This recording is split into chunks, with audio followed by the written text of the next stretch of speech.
Hello. आज हम discuss करते हैं करंट के बारे में कि करंट क्या होती है।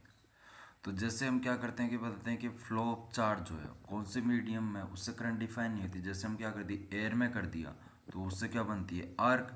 तो it is the flow of charge through एक कंडक्टर मीडियम, यानी कि एक मीडियम के अंदर अगर वो चार्ज फ्लो कर रहे हैं वो क्या होती है, मीडियम, कंडक्टर मीडियम में तो करंट फ्लो होती है। तो rate of flow of charge through conductor is called current. तो आई बराबर D Q by D T, तो आई बराबर क्यू बाई टी। अब क्यू क्या हो गया, चार्ज, चार्ज की यूनिट क्या होती है, गुलाम, और टाइम की यूनिट सेकंड। तो यूनिट ऑफ करंट एम्पियर बराबर गुलाम पर सेकंड। अब इसमें दो वेवफॉर्म, दो डायग्राम दे रखे हैं हमें, ए और बी, डायरेक्शन ऑफ करंट की डायरेक्शन के लिए। अब क्या करा रहे हैं हम, फ्लो करवा रहे हैं करंट को ए से बी की तरफ कंडक्टिंग पाथ में। तो ए से बी की तरफ करवा रहे हैं तो क्या होगी डायरेक्शन, अगर इसी में डायरेक्शन में होगी तो करंट पॉजिटिव डायरेक्शन में होगी। जबकि ए से बी के अपोजिट में अगर हम करंट को फ्लो करवा रहे हैं तो वो क्या होगी, नेगेटिव डायरेक्शन में। जो एक में दे रही है 2 एम्पियर, दूसरे में दे रही है -2 एम्पियर। अब करंट कितने प्रकार की होती है, दो होती है, डीसी और एसी। अब डीसी करंट क्या होती है, यानी कि unidirectional current is known as direct current, यानी जो एक ही डायरेक्शन फ्लो होती है करंट, उसे क्या बोलते हैं, डायरेक्ट करंट नाम से भी डिफाइन हो रहा है।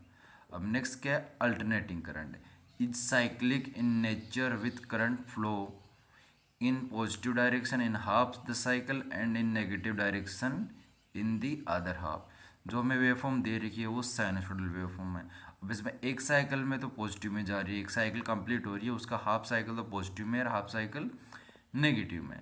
It can be express as I T बराबर आई एम कोस 2 पाई/टी, इक्वेशन 1। और वही टी बराबर क्या डिफाइन है, time period of one cycle in second में। तो आई एम बराबर मैक्सिमम करंट, तो इट इजली फ्लो फ्रीक्वेंसी बराबर 1/टी हर्ट्ज। अब इक्वेशन 1 को कैसे रिप्रेजेंट करते हैं, वापस से आई टी बराबर आई एम कोस 2 पाई/ft, क्योंकि 1/टी की जगह क्या लिख लिया हमने, एफ फ्रीक्वेंसी। तो angular frequency was express W बराबर 2 पाई/f फ्रीक्वेंसी इन रेडियन पर सेकेंड। सो आई टी बराबर I M cos omega T, क्योंकि 2 पाई/f की जगह ओमेगा लिख लिया तो कोस ओमेगा टी। अब दूसरी वेव फॉर्म दे रही है कि ये कौन सी होगी, अल्टरनेटिंग करंट की, लेकिन ये किसकी होगी, वो साइनसोइडल की होगी, ये कोसाइन एंगल की होगी। अब मैथमेटिकली रिप्रेजेंट कैसे करते हैं इसको, आई टी बराबर I M cos omega T plus theta. तो वह थीटा कैन भी आइदर पॉजिटिव और नेगेटिव दोनों हो सकते हैं। तो बिलो फिगर दो डायग्राम दे रखी है, उसमें theta is known as phase angle of the current and cos the current. Phase angle define कर रहा है कि तो करंट लीड कर रही है या लेग कर रही है, to the right lag and left lead. तो जो वेवफॉर्म फर्स्ट दे रखी है हमें, उसमें आई टी बराबर I M cos omega T minus theta, यानी लीडिंग कर रही है फेज एंगल। और आई टी बराबर I M cos omega T plus theta, यानी कि पहले जा रही है तो लीडिंग लीड कर रही है, जबकि ए पार्ट में क्या कर रही है, लेग कर रही है, करंट उससे आगे चल रही है। तो रिलेटिव फेज एंगल V1t बराबर V M sine omega T और V2t बराबर V M sine omega T plus theta. अब हमें यहाँ पे क्या दे रही है, साइनसोइडल वेवफॉर्म दे रही है, उसमें दो वेवफॉर्म दे रही है, एक V1 एक V2। अब V2 क्या कर रही है, V1 से लीड कर रही है, कितने एंगल, थीटा एंगल, जो हमने डिफाइन कर रखा है।